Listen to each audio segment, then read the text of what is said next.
Hello everyone. My name is Elise. Welcome to my channel. I hope you're all doing so good today. We are here to do the very exciting November book haul, and I'm always super stoked to do my November book haul because it includes the books that I got at the Portland Book Festival, which I go to every November, and of course I always go to PALS while I'm in Portland, so I have some books from there as well. And I love the Portland Book Festival. I will talk a little bit more about the festival at the end of the video if you're interested, but so excited about everything I picked up on this trip, and I can't wait to share them all with you. So we'll go ahead and dive in, but we're gonna dive in with the one book that I didn't get on that trip, and it's the only pre-order that came in for me in the month of November, and it's one that I had previously talked about in my last book haul, and that is The Temple of Fortuna, and that's by Elodie Harper. It's published by Union Square and Company, and this is the last in the Wolf Den trilogy. I got The House with the Golden Door last month in my book haul, and I think this one went straight to paperback release, and that's why the pre-order came in so quickly after. But I loved the first one. The first one follows Amara, who has been sold to a brothel because her father passed away and she is now living in destitution, and she has no rights because she's a woman. It's a historical novel. It takes place in Pompeii, and it also follows the other women who are at the brothel with her. So it has a real cast of characters, but Amara is the main perspective that you're getting. And I think the characters are so well drawn in this trilogy, at least from the first one. The situation is obviously horrific and the author doesn't shy away from that, but it's so much more than just that.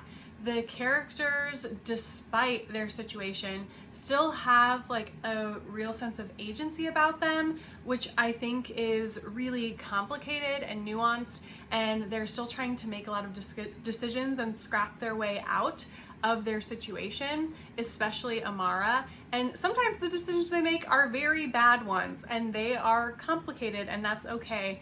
I feel like they are much more believable than someone who would just make them as woe is me, this is a bad situation, and I appreciated that perspective. I also love the setting being in Pompeii. It's such an interesting setting, and it doesn't center around the volcano erupting, which I think is unique for stuff including Pompeii. So really love this series. And also in 2024, I'm thinking of having a series related goal around completing certain series that I'm in, and this is definitely one that I have on my mind for that. So really excited to have it, and that is The Temple of Fortuna. And now we're gonna get into the Portland books.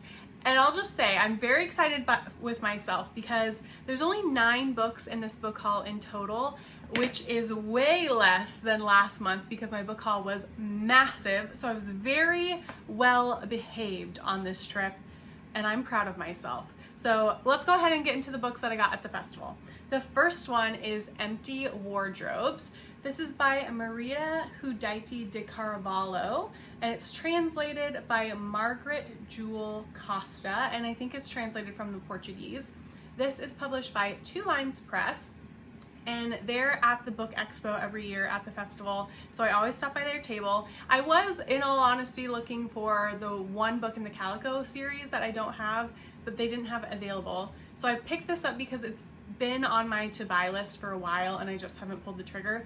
It is so small. Look at that. It's little pocket sized. And this one is about a woman named Dorthe who has been in mourning for her husband for the past 10 years.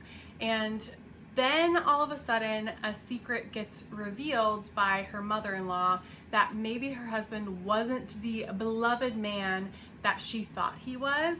And this kind of destroys the narrative that she has for her life. So I think from that point on, we get the perspective of 3 different women. Her mother-in-law, and her mother, and it's them trying to pick up the pieces from there and make a life for herself on her own. So very intrigued for this one. I've heard great things, and yeah, excited that I finally have it. The next one I picked up, also at the expo, is Let This Radicalize You. It's by Kelly Hayes and Mariame Kaba, and the byline here is Organizing and the Revolution of Reciprocal Care. This is published by Haymarket Books, and the person that was at this book stand really sold it to me. It's all about how you can sustain activism and how you can actually organize when it feels like so many different things in the world are collapsing. And I'm hoping that this will be a very practical guide to realizing change. So that's what I'm hoping this will be, and I think that's pretty well founded. I know that these authors also came out with another book, but I can't remember the name of it right now, but it's got a similar art style on the cover. So yeah, really excited about this. It sounds like it could be very useful, and I'm happy that I have it. Next, another nonfiction book is Working It. The byline for this is Sex Workers on the Work of Sex, and it's edited by Matilda Bickers. And this is exactly what it says it is. I think it's a collection of essays, all written from sex workers about the industry as a whole. And I'm really happy to have it. And this one, I should say, is published by PM Press. So that is Working It. And then the last one I got from the festival is Blackouts by Justin Torres. So I went to a session with Justin Torres, and he was speaking with Deborah Magpie Erling, which is actually the reason I went to that session, was to hear her talk about her new book on Sacagawea. But the topic of the session was on hidden histories. Obviously, Sacagawea was the one for Deborah, and for Justin, he was talking about how this book includes excerpts from kind of a rediscovered text, and the name of it is Sex Variants, A Study of Homosexual Patterns. And there are inserts of the parts of that book in here, and they're redacted, which kind of goes back to the title of Blackouts. But his talk was so fascinating about the research for this book and just the premise itself. So there isn't a lot of plot, I don't think. The book mainly consists of a conversation between the two main characters, and one of the main characters is called Juan Gay, and that's because the writer of the book that there are excerpts from in here was called Jan Gay. That's actually the name that she transitioned to. Her name was originally something else, but she wanted to be very overt in the fact that she was queer. So changed her last name to Gay. We love to see it. And the character of Juan Gay in here is also kind of like the historian of the novel, which I think is a really interesting play between the actual person and this character. So yeah, I was just fascinated by everything that he said here. And this has since won the National Book Award, so congrats to him. I also was able to get this one signed, which is a thing that I love about the Portland Book Festival. You can meet with the authors afterwards and get them to sign your book or chat with them a little bit. And he was able to sign mine there, which I'm very grateful for. And it says, "Here's to the illusions of parents," which makes sense for what we were talking about. And yeah, very happy to have this. Can't wait to get to it. And I even chilled out for the hardback on this one, so you know it's special. So now we're gonna switch over to the books that I got at Powell's. And I will say just the kindest shout out to my friends Albert and Wataru, because they had the brilliant idea that for my birthday, the festival's actually on my birthday this year, which was just a fun extra little surprise. And they got me a gift card to Pals because they knew that my books in and out goal was not going well, and that for gifted books, I don't count them as books coming in. So they're very thoughtful geniuses, and it allowed me to beat the system. And now these don't count as books that I bought for myself, and I love it. I'm so grateful for them. So first one we have is Peach Pit. This is a collection of short stories, and it says 16 stories of unsavory women. This is edited by Molly Llewellyn and Crystal Buckley, and it's published by Zank Books. I've wanted this for so long, so I knew I was going to be picking up at some point on this trip, and I'm very happy to have it. I mean, look at that cover. That is amazing. And this has so many well-known authors in it. It has Lauren Groff, it has Sarah Rose Etter, it has Megan Giddings, I love Lakewood, it has Disha Filia, and more and more and more. So excited to have it.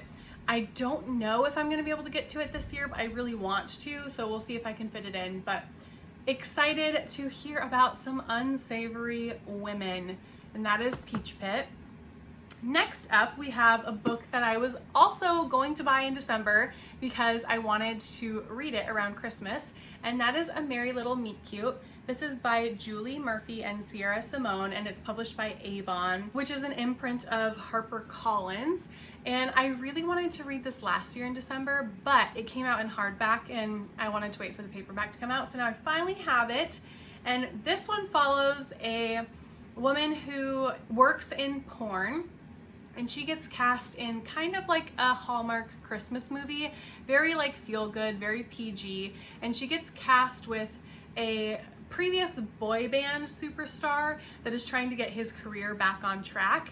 So they're kind of like an unlikely pairing in a Hallmark movie together, but they come to like each other and have a little bit of a romance. I know that this has really good fat positive representation, which we love to see, and it's also very sex positive as well. So I'm like, oh my god, two things I love, and you don't often get them in a romance. So very excited to have this and to be reading it in December. There's also a second one in this series. It's called A Holly Jolly Ever After. And if I love this one, then that will probably be one that I pick up for next year. So very happy to have this, and I've really been enjoying the romance that I've read in the end of the year. We'll get a little romance vibes at Christmas time. And then the last two that I got of Portland are both nonfiction. The first one is The Art of Libromancy. This is by Josh Cook, and it's an essay collection, and it's all about selling books and reading books in the 21st century. This is published by Biblioasis, which is a great publisher, and this is explaining how books are sold. And I think it's talking about the importance of independent publishers and also independent bookstores, and trying to make us more informed readers, which I'm all about. It's kind of aligning with a lot of my interests already. So very excited to get to this. And the cover is very intriguing. So this one sounds great. And then the last one was one that I saw on sale and had been wanting it for a while, but I haven't seen it anywhere. And then I saw it and it was on sale. So it was like a dream come true. And that is A Line in the World, A Year on the North Sea Coast by Dorthe Nors, and it's translated from the Danish by Caroline Waite. This is also an essay collection that has a lot of nature writing in it. It's about Nors's experience taking a year on the North Sea coast to travel across all of it, and the North Sea coast is in Denmark. And I have really been getting more into nature writing. This first came on my radar when I was covering, was it the PEN Award for this year? And I think this was listed in the nonfiction section. Was it the PEN Award? Hopefully I'm not making that up. If it wasn't the PEN Award, then it was the National Book Award in nonfiction last year. One of those. I'll put it on the screen, whichever one it is. But really intrigued to get to this. The nature writing sounds amazing, and I like this kind of like 1 year journey, a woman trying to find herself type of situation. And this is published by Grey Wolf Press. So those are all of the books that I got in the month of November. I'm so excited about all of them. So now I'm going to shift over to talking a little bit about the festival. This is going to be very brief, but just in case you're interested and want to know what it's like, I saved the little pamphlet that you get when you attend, and it's very well organized. So the main thing that I want to show you in here is the session schedule. So you're not going to be able to read anything, but this is the schedule, and basically I just want you to see like the amount of sessions that you can go to.